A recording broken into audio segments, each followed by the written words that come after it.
around me, right? We want to get in the feeling space that, yes, I'm rich, I'm royalty, I'm God. And now I want to manifest in such a way that reflects an external version of what I'm feeling internally. All right. So we are not products of our environment. We get to shape the environment. You have to ask yourself, am I going to be a thermostat or a thermometer? Am I going to be a thermostat or a thermometer? A thermometer, okay, takes the temperature of its environment. A thermostat changes the temperature of the environment. So you get to choose which one you want to be. A thermostat is a victim. A thermometer is a victim. It says, oh, my environment engulfed me. A thermostat is a victor. It is a God. It is controlling the environment that it is in. Okay? So we won't be able to get into too much more, but I want to explain to you what money is. Okay? A lot of us want money and have no clue what money is. In fact, in chat, let me know, what do you think money is? And don't be looking at my notes, y'all. Don't be looking at ahead. What is money, y'all? An idea, a tool, resource, energy, currency, assets. Look at y'all. Look at y'all. That's what I'm talking about. Cool. So money is simply stored energy. It is stored energy. Let me explain how this works. One day I had 100 apples and you had 1 cow. And I know there's some vegetarians here, okay? But I had 100 apples and you had 1 cow, and you wanted 10 of my apples, and I didn't want a tenth of your cow, okay? And so instead of you cutting the cow and killing it right there in the moment, I gave you the 10 apples and you gave me a piece of paper that had an IOU for a tenth of a cow, right? Now, what does that tenth of a cow represent? It represents all the energy that I put in to taking care of my orchard to produce those 10 apples for you. But I did not want to spend that energy or exchange that energy just yet, because I was a vegetarian and all you had was a cow. So out of that, on that piece of paper, it is a stored energy. It is stored energy of all the energy that I put in to creating those apples or overseeing those apples. In fact, a farmer doesn't know how to create apples no more than a woman knows how to create a baby. As gardeners of our minds, we create the conditions for an apple to come forth. God does all the work. It says, of myself, I do nothing. It's the Father inside of me who does all the work. A woman does not know how to create a baby. A woman does not know how to put a leg into the hip socket or the arm into the shoulder socket. But a woman's womb creates the conditions for a baby to be born. So our role in the creation process as little gods, as creators, is not the actual doing that we've been taught. That is actually not our role. Our role is to create the conditions out of which goodness and God can manifest. This is completely different than what you've been taught. It's absolutely the opposite. But ask me how I've manifested at the level I've manifested over the past 10 years, and this is it, okay? So Matthew 6:10 says, your kingdom come, your will be done on earth as it is in heaven. Give us this day our daily bread, right? Our daily bread. So what do we call money in the hood? We call it bread. Give us this day our daily bread, all right? Now, when you think on earth as it is in heaven, I need you to erase, everybody rub on your temple, erase this kind of imagery. Erase this kind of imagery. Okay. Jesus said himself, if the kingdom of heaven is in the sky, then the birds will precede you. It's not in the sky, but art, these images have locked in people's perception of how to get to the kingdom of heaven. Erase all of this imagery from you. Let me show you what the kingdom of heaven is and what the kingdom of earth actually looks like. The kingdom of heaven is in your mind. Okay. And we are seeking to take these formless ideas and thoughts that are in our minds and manifest them here on earth. You look at our set of architectural plans, started off as a thought in the mind, then it turns to 2D on a flat piece of paper, and then it manifests perhaps as a 3D model, and then it manifests as a model that we can, actual structure that we can experience, okay? This is on earth as it is in heaven, all right? And here's where money fits in. Money is the intermediary. Money is an energetic intermediary between heaven and earth. Money is not really real. It's not really a tangible thing. It's an idea, but it has impact and can get physical, tangible things in the earthly realm. So money is this intermediary that we have to understand in order to, because it helps us turn these thoughts into things. It helps us turn these thoughts into things. So we want to take the capital that is within us, personal capital, intellectual capital, social capital, financial capital. Capital in and of itself does nothing. It's only when it's in motion that it becomes currency, right? Money is called currency because it's supposed to have a current. When it is just sitting in your savings account earning 0.03% interest, it has no current, and therefore it has no use, okay? Like I said, money is useless unless you use it. It is called currency because it's supposed to have a current or be circulated, and you never want to spend money because then you destroy the circulation. We only multiply money. So then we take money, right? In many cases, your money is not even stored in a bank. It's just a digital code somewhere, okay? And then we can use that to manifest actual assets. So right now, the real name of the game, especially with the government printing money in the way that they are, is simply to turn all this fake monopoly money that you have and turn it into real assets as quickly as you can. Take all this fake monopoly money while people accept it and go buy real assets with it, okay? The United States has $98 trillion in wealth, only 1.5 trillion of worth of currency in circulation. So this tells you that money, most money, is actually intangible. It's actually intangible. So I won't be able to go into as much detail as I wanted to, perhaps another time, but I want to leave you with a scoring metric that will help you.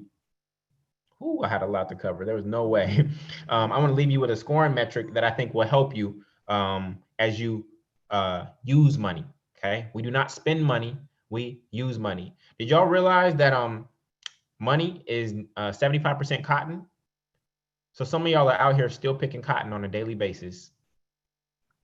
Some of y'all are still picking cotton on a daily basis. The reality is that we don't want money. You can't eat it, you can't drink it, you can't wear it, you can't live in it, you can't drive it, you can't talk to it, you can't make love to it, you can't even be warmed by it. We want what we think money will get us. And usually it's not even a thing that we want, it's the feeling of the thing. You want a Lamborghini because of the feeling of wealth and abundance and power and control that you think you will have. This is why people make emotional spending decisions, because they're buying something based on the emotion, not the actual thing. So let me leave you with this scoring metric, this 6-point money scoring system to help you think about how you use your money and circulate your money in a more powerful way. So anytime you spend money, and I'm gonna make that very clear for you, spend money, right? You only get one use of it and it's gone forever.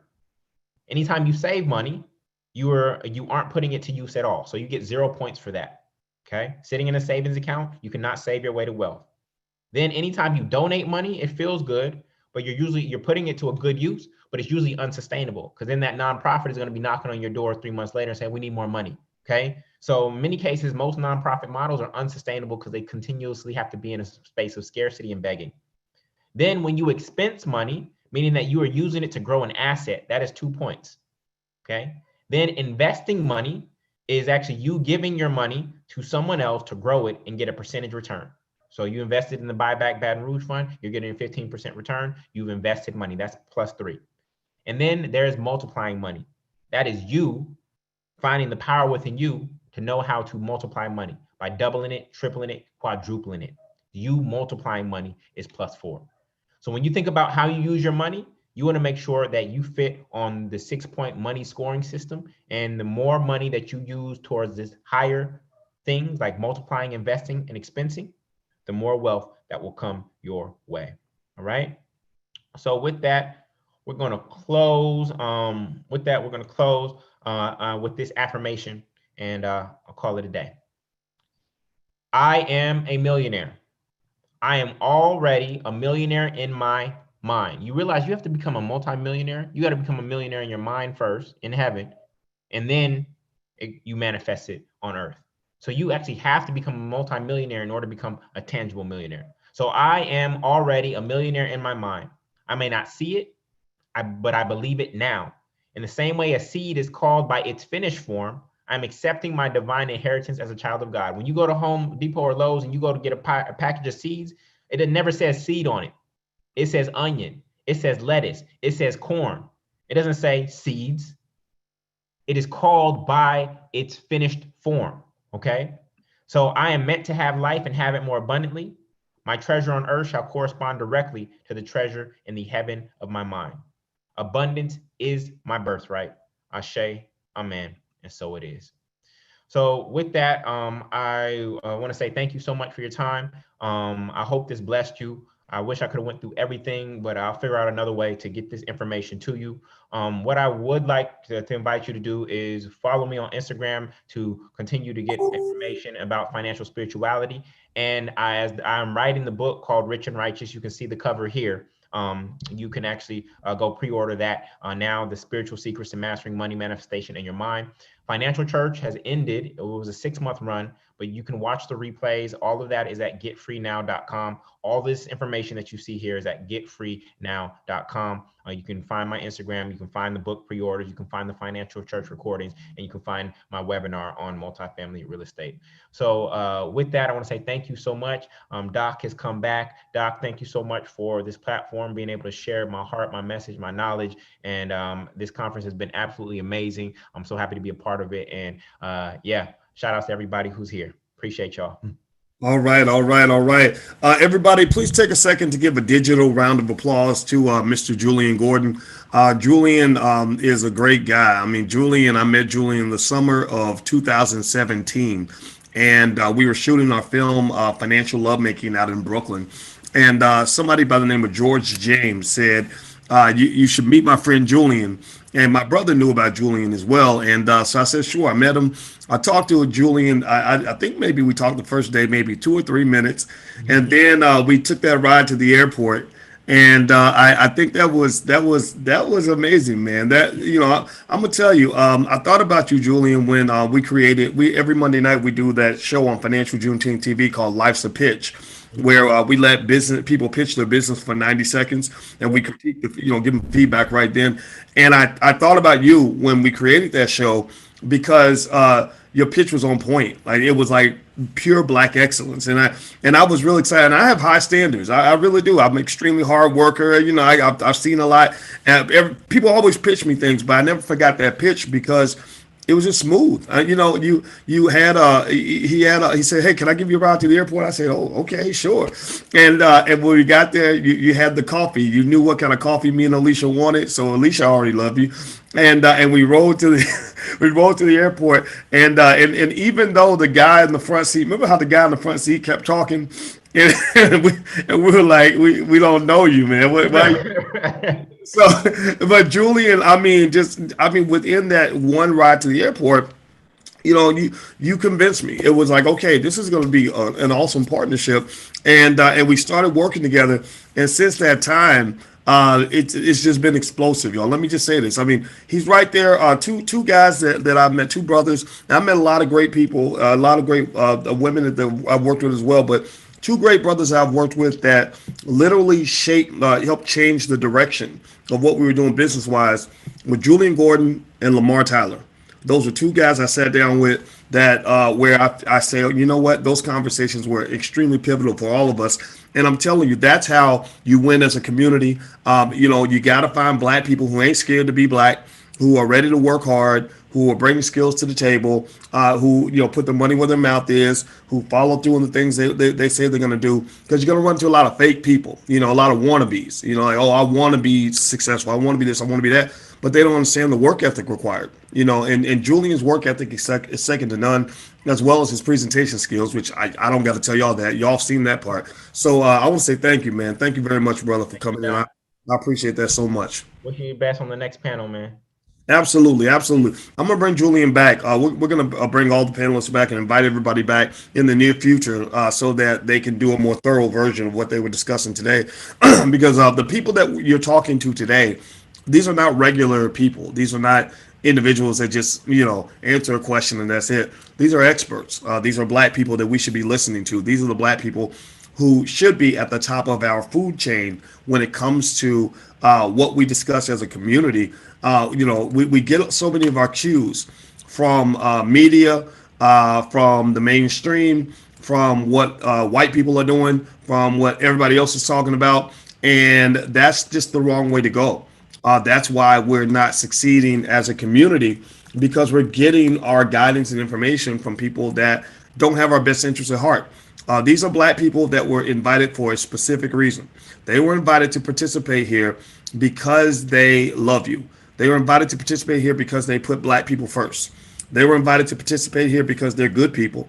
They were also invited to participate here because they're thinking about the black community. They're not thinking about the black community as an afterthought. The black community is a forethought. All right, they are the epitome. When we say hashtag B1, black, I'm going to limit the amount of my own opinion that I even inject in this discussion. I think people know what I think, and one of the reasons that I feel it's important to have this panel is because who cares what I think? I mean, what I think is part of the conversation, but that shouldn't be that I don't want that to be an important part of this discussion. It's about what you guys think. So let me begin.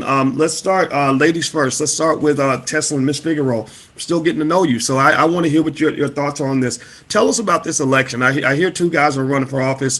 Can't remember their names right now, and and there's a little bit of controversy from what I understand. Tell me about that. Talk to me as if I'm an alien.